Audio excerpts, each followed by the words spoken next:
Morning, ma'am. Good morning, classmates.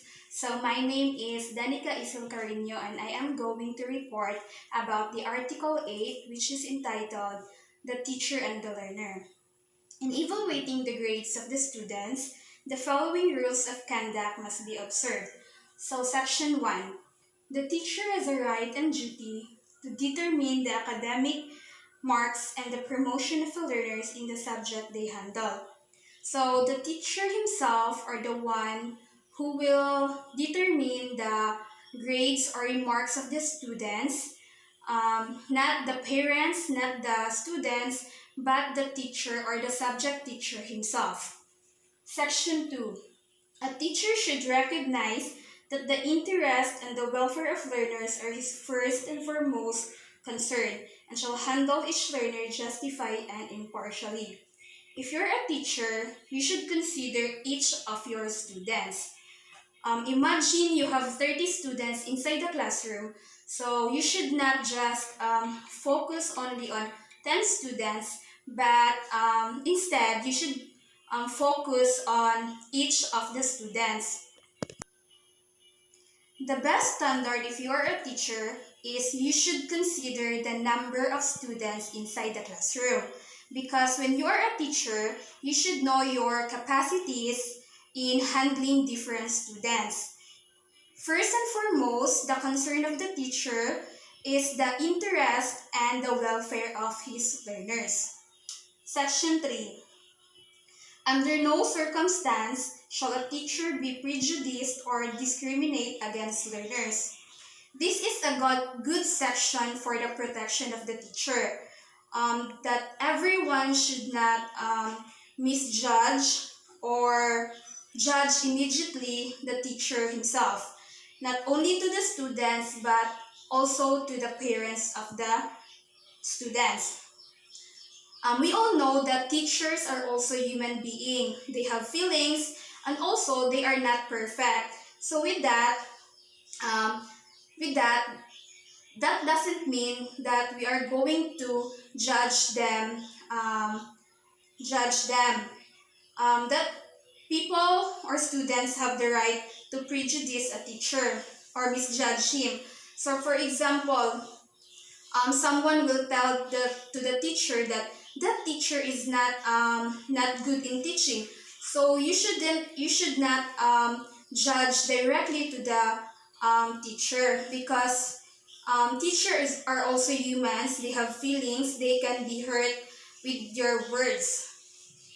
Another example is like this K to 12 curriculum. Like we're facing this pandemic. We know that um, the parents or the students are discriminating the teachers or the ones who are making the modules. So saw some mistakes in the module. You should not just post it in the social media. You should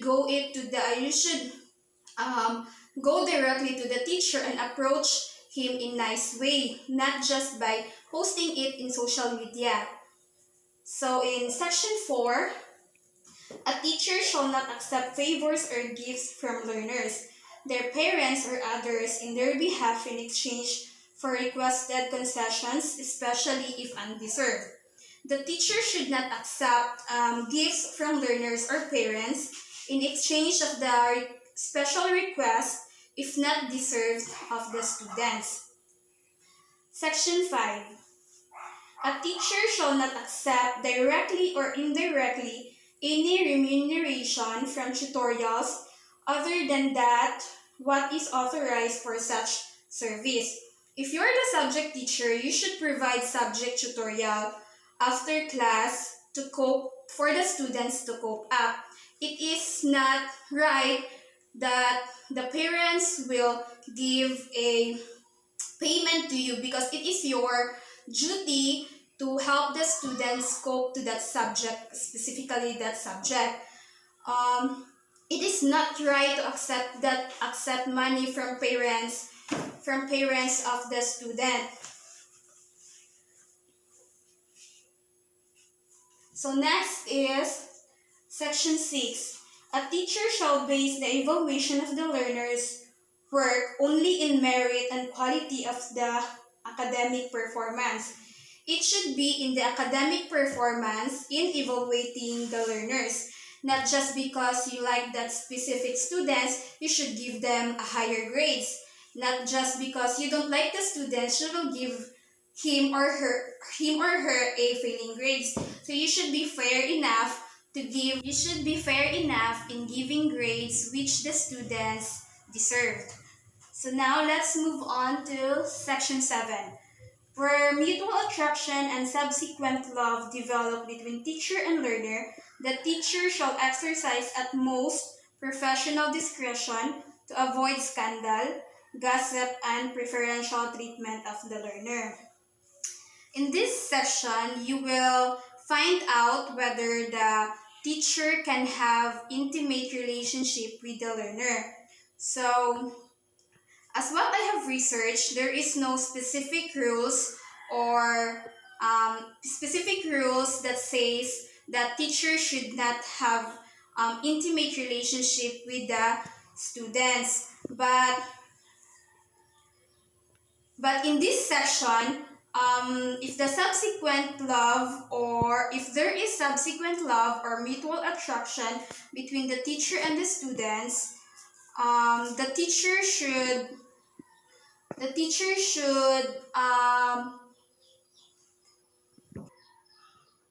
the teacher should exercise at most professional. Teachers should still be professional, so as much as possible, just avoid having some intimate relationship with the learners, because there are a lot of eyes looking at you and expecting too much from you because you are a professional teacher.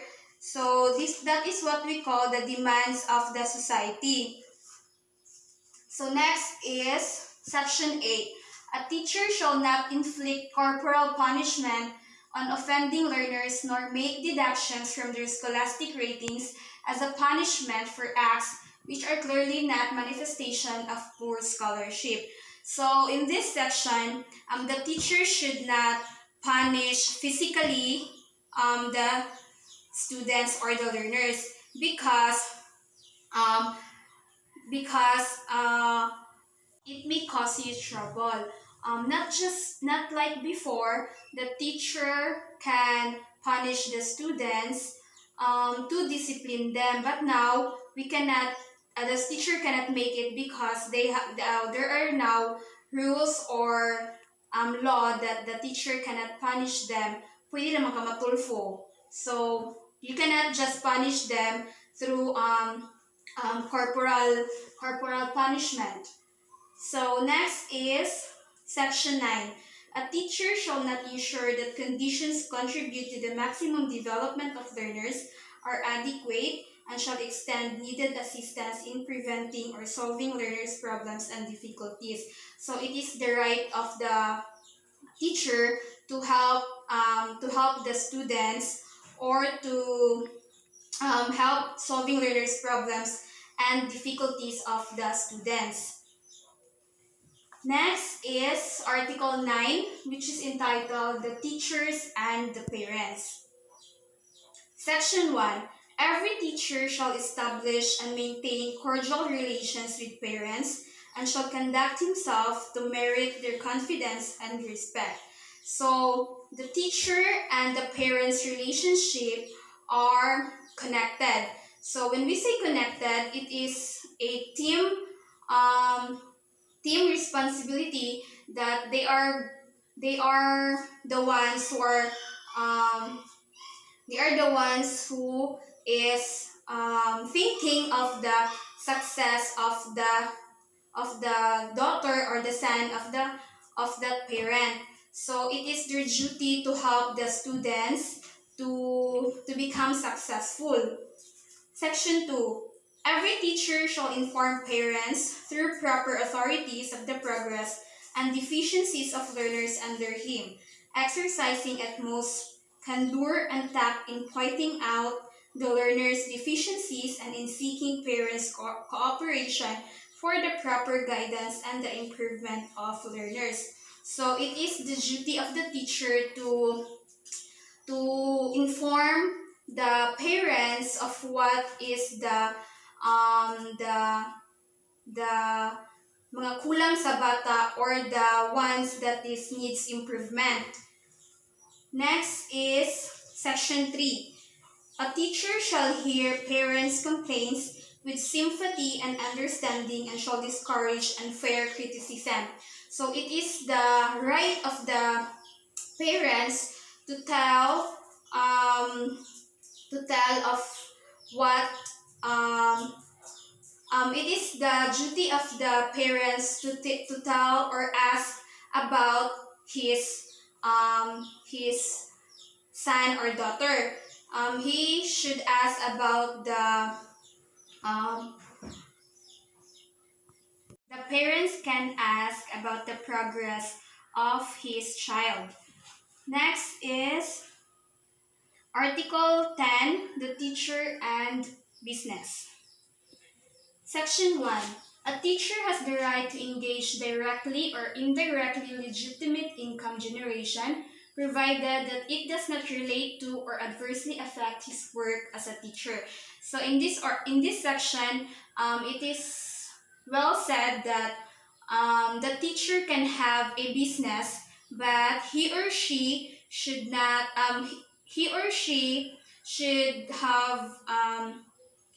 work, or it should not be affect to his work as a teacher. Next is section 2. A teacher shall maintain a good reputation with respect to the financial matters, such as in the settlement of his debts and loans, in arranging satisfactorily his private financial affairs. So, section 2 says that if the teachers has a debts or loans, he or she should pay it because it may cost him kaulaw sa mga tao. It may cost him scandal,